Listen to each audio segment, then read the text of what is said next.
Sir, ಇನ್ನು ಸಂಕ್ರಾಂತಿ ದಿನ ಕ್ರಾಂತಿ ಬಗ್ಗೆ ಮಾತಾಡ್ತಿದ್ವಿ. ಆ್ಯಕ್ಚುಲಾಗಿ ಇಂಡಸ್ಟ್ರಿಯಲ್ಲಿ ಈ ಥರದೊಂದು ಕ್ರಾಂತಿ ಆಗಬೇಕು. ಆ್ಯಕ್ಚುಲಾಗಿ ಎಲ್ಲೋ ಒಂದು ಕಡೆ ಒಂದು ಕಾಲಘಟ್ಟದಲ್ಲಿ ನಾವು ಪುಟ್ಟಣ್ಣ ಅವರ ಸಿನಿಮಾಗಳಲ್ಲಿ, ಸಿದ್ಧಲಿಂಗ ಅವ್ರ ಸಿನಿಮಾಗಳಲ್ಲಿ ನೋಡ್ತಿದ್ದಂಥ ಈ ಥರದೊಂದು ಸಾಮಾಜಿಕ ಒಂದು ಕಳಕಳಿ ಸಿನಿಮಾಗಳು ಇತ್ತೀಚೆಗೆ ಕಮ್ಮಿ ಆಗ್ತಿದೆ. ಸೊ ಅಂಥ ಒಂದು ಕಂಟೆಂಟನ್ನು ನೀವು ಟಚ್ ಮಾಡಿದರೆ, ಸೊ ಈ ಒಂದು ಸಂದರ್ಭದಲ್ಲಿ ಇಂಥ ಸಿನಿಮಾನ ಮಾಡಬೇಕು ಅನಿಸಿದ್ದು ಯಾಕೆ ಅಂತ? ಅಲ್ಲ, ಒಂದು ಈಗ ಜನ ನನಗೆ ನನ್ನ ಕರಿಯರಲ್ಲಿ, ನನ್ನ ಲೈಫಲ್ಲಿ ಒಂದು ಹಂತಕ್ಕೆ ಬಂದಮೇಲೆ ನನ್ನ ಕೈ ಹಿಡಿದ್ರು. ಆಮೇಲೆ ನನ್ನ ಸಿನಿಮಾಗಳನ್ನ ಮಾಡ್ತಾ ಬಂದರು, ಜನನೇ ಮಾಡ್ತಾ ಬಂದಿದ್ದು, ಜನನೇ ಬೆಳೆಸ್ತಾ ಬಂದಿದ್ದು. ಆ ಜನಗಳಿಗೋಸ್ಕರ ನಾವೇನಾದರೂ ಮಾಡಬೇಕು ಅನ್ನೋದು ನನ್ನ ಕನ್ಸರ್ನ್ ಯಾವಾಗಲೂ, ನಾನು ಮನಸ್ಸು ಹೊರಡೆ ಇರೋದು. ಯಾಕೆಂದರೆ ಇಷ್ಟು ಲಕ್ಷಾಂತರ ಜನ ಬಂದು ನಮ್ಮ ಥಿಯೇಟ್ರಲ್ಲಿ ನಮ್ಮ ಸಿನಿಮಾಗಳು ನೋಡಿದ್ದಾರೆ. ಬಡವರು, ಶ್ರೀಮಂತರು, ಮೇಲ್ವರ್ಗದವರು, ಕೆಳವರ್ಗದವರು, ಎಲ್ಲ ಥರ ಜನಗಳು ಬಂದು ಸಿನಿಮಾ ನೋಡಿದ್ದಾರೆ. ನಮ್ಮ ಕನ್ಸರ್ನ್ ಏನಂದರೆ ಅವರು ಚೆನ್ನಾಗಿರ್ಬೇಕು ಅಂತ. ಸೊಸೈಟಿನಲ್ಲಿ ಇಡೀ ಸೊಸೈಟಿನ ನಮ್ಮ ಕೈಲಿ ಬದಲಾಯಿಸೋಕ್ಕಾಗಲ್ಲ. ಆದರೆ ನಮ್ಮ ಕಾಂಟ್ರಿಬ್ಯೂಷನ್ ಏನಂದರೆ ಆ ಥರ ಸಿನಿಮಾಗಳನ್ನ ಮಾಡೋದ್ರ ಮುಖಾಂತರ ನಾವು ಒಂದು ಸಣ್ಣ ಕಾಂಟ್ರಿಬ್ಯೂಷನ್ನ ಸೊಸೈಟಿಗೆ ಕೊಡ್ಬೋದು, ಒಳ್ಳೆ ಸಿನಿಮಾಗಳನ್ನ ಮಾಡೋದ್ರ ಮುಖಾಂತರ. ಇವತ್ತು ಇಂಡಿಯಾದ ಬೇರೆ ಬೇರೆ ಭಾಗದಲ್ಲಿ ಎಲ್ಲ ಕಡೆನೂ ಚಾಲೆಂಜಿಂಗ್ ಆಗಿರೋ ಸಿನಿಮಾಗಳು ಬರ್ತಾ ಇದೆ. ಆಗ ನಮಗೂ ಒಂದು ಚಾಲೆಂಜ್ ಬಂತು, ಅದೇ ಟೈಮ್ಗೆ ಸಬ್ಜೆಕ್ಟ್ ಬಂತು. ಓಕೆ, ಇದು ಕರೆಕ್ಟ್ ಆಗಿದೆ ಈ ಟೈಮ್ಗೆ ಒಂದು ದೊಡ್ಡ ಸಿನಿಮಾ ಮಾಡೋಕ್ಕೆ, ಒಂದು ದೊಡ್ಡ ಕನ್ಸರ್ನ್ ಕಾಣೋಕ್ಕೆ, ಆಮೇಲೆ ನಾನು ಸಮಾಜ ಜೊತೆ ನಿಂತ್ಕೊಳ್ಳೋಕ್ಕೆ. ನನ್ನ ವ್ಯಕ್ತಿತ್ವ ಯಾವಾಗಲೂ ಏನಿದೆಯೋ ಅದನ್ನೇ ಸಿನಿಮಾದಲ್ಲಿ ತರಬೇಕು ಅಂತ. ನನ್ನ ವ್ಯಕ್ತಿತ್ವ ಏನೋ ನಾವು ಸಮಾಜಕ್ಕೋಸ್ಕರ ಮಾಡ್ಬಿಟ್ಟಿದ್ದೀನಿ, ಸಿಕ್ಕಾಪಟ್ಟೆ ಸರ್ವಿಸ್ ಮಾಡ್ಬಿಟ್ಟಿದ್ದೀನಿ ಅಂತಲ್ಲ, ನನ್ನ ಆಲೋಚನೆಗಳಿದೆ, ನಾನು ಹಿಂಗೆ ಮಾಡಬೇಕು ಹಂಗೆ ಮಾಡಬೇಕು ಅಂತ. ಅದನ್ನು ಸಿನಿಮಾದಲ್ಲಿ ಆ ಕಥೆನಲ್ಲಿತ್ತು. ಆ ಕಥೆನಲ್ಲಿ ಇದ್ದಿದ್ದರಿಂದ ಈ ಸಿನಿಮಾನ ಚಾಯ್ಸ್ ಮಾಡಿದ್ವಿ. ಆಮೇಲೆ ಅಶೋಕ ಅನ್ನೋದು ಕ್ಯಾರೆಕ್ಟರ್ ಒಂಥರ ಆ ನೆಕ್ಸ್ಟ್ ಲೆವೆಲ್ಗಿತ್ತು. ಆ ಚಕ್ರವರ್ತಿ ಅಶೋಕ ಹೆಂಗಿದ್ನೋ ಅದೇ ಥರ ಇವನು ಒಂಥರ ಚಕ್ರವರ್ತಿ ಇಡೀ ಸಿನಿಮಾದಲ್ಲಿ. ಆ ಥರ ಕ್ಯಾರೆಕ್ಟರೇಷನು ಮತ್ತೆ ಸಿಗೋದು ನನಗೆ ಕಷ್ಟ.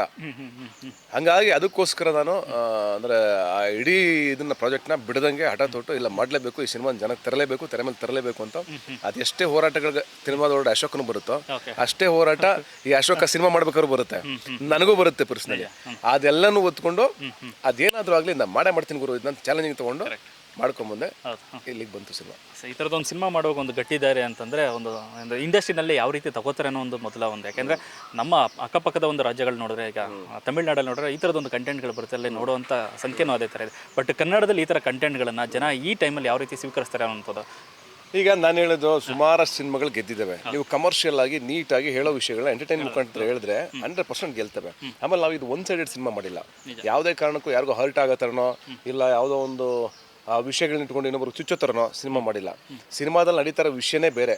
ಅಲ್ಲಿ ಬೇಕಾಗಿರೋದು ಎಲ್ರಿಗೂ ಎಜುಕೇಷನ್ ಸಿಗಬೇಕು ಅನ್ನೋದೊಂದಷ್ಟು ಸೆನ್ಸಿಬಲ್ ಆಗಿರೋ ವಿಚಾರಗಳು ಬರ್ತಾ ಬಿಟ್ರೆ complete commercial action package cinema ಇದು. ಅಂದರೆ ಒಂಥರ ನಿಮಗೆ ಕೆಲವೊಂದು ಕಡೆ ನನಗೆ ಹೆಂಗೆ ಅನಿಸ್ತದೆ ಅಂದರೆ, ನೀವು ಈಗ ಎಕ್ಸಾಂಪಲ್ಗಳು ಕೊಡೋಕ್ಕಾಗಲ್ಲ ನಾನು, ಬಟ್ ಹೊಸ ಸೃಷ್ಟಿ ಮಾಡಿದ್ದೀವಿ, ಒಂದು ಹೊಸ ಪ್ರಪಂಚನ ಕ್ರಿಯೇಟ್ ಮಾಡಿದ್ದೀವಿ ಒಂದು ಪುಟ್ಟ ಹಳ್ಳಿ ಒಳಗಡೆ. ಆ ಪ್ರಪಂಚ ನೀವೆಲ್ಲೂ ನೋಡದಿರೋದು, ನೀವೆಲ್ಲೂ ಕಾಣದಿರೋದು, ಅದು ಪ್ರತಿಯೊಬ್ಬರು ಕನೆಕ್ಟ್ ಆಗುತ್ತೆ, ಇಷ್ಟ ಆಗುತ್ತೆ. ಮೇಡಮ್, ಈ ಸಿನಿಮಾಗೆ ನಿಮ್ಮ ಪಾತ್ರ, ನಾಯಕಿಯ ಪಾತ್ರ ಯಾವ ಮಟ್ಟಿಗಿಂದ ಅಂತ ನಮಗೆ ಸ್ವಲ್ಪ ಗೊತ್ತಿದೆ, ಬಟ್ ನೀವು ಒಪ್ಕೊಂಡಿದ್ರಲ್ಲ ಅದಕ್ಕೆ ತುಂಬ ದೊಡ್ಡ ಹ್ಯಾಟ್ಸ್ ಆಫ್ ನಿಮಗೆ. ಸೊ ಆ ಥರದೊಂದು ಕತೆ, ಆ ಥರದೊಂದು ಪಾತ್ರ ಸಿನಿಮಾದ ಒಂದು ವೇಗವನ್ನೇ ಬದಲಾಯಿಸೋ ರೀತಿ. ಸೊ ಮೊದಲಿಗೆ ಈ ಸಿನಿಮಾದ ಕತೆ ಹೇಳಿದಾಗ ನಿಮಗೆ ಬಂದಂಥ ಮೊದಲ ಥಾಟ್ ಏನು ಅಂತ? ನಾನೇನಿಲ್ಲ, ನನಗೆ ಸತೀಶ್ ಅವರು ಒಂದು ಕಾರ್ಯಕ್ರಮದಲ್ಲಿ ಸಿಕ್ಕಿದ್ರು. ಅದಾದಮೇಲೆ ಅವರು ಫೋನ್ ಮಾಡಿದ್ರು, ಇಲ್ಲ ನಮಗೆ ನೋಡ್ತಾ ಇದ್ವಿ, ಬಟ್ ಇವಾಗ I think you are suitable, ನೀವು ಒಂದ್ಸತಿ ಕತೆ ಕೇಳಿ ಅದಾದಮೇಲೆ ನಿಮ್ಗೆ ಇಷ್ಟ ಆದರೆ ನಾವು ಅದನ್ನು ಮುಂದುವರ್ಸೋಣ ಅಂತಂದರು. ಸರ್ ಆಯಿತು ಅಂತ ಮನು ಅವ್ರು ಬಂದರು. ತುಂಬ ನನ್ನ ಅಷ್ಟು ಶಾರ್ಟ್ ಟೈಮಲ್ಲಿ ಯಾರೋ ನಂಗೆ ಕತೆ ಹೇಳಿರೋದೇ ಇಲ್ಲ. ಅಷ್ಟೇ ನನ್ನ ಕತೆ ಅಷ್ಟೇ, ಅಂದರೆ ನಾನು ಬಂದರು ಟಕ್ ಟಕ್ ಟಕ್ ಟಕ್ ಅಂತ ಹೇಳಿದ್ರು.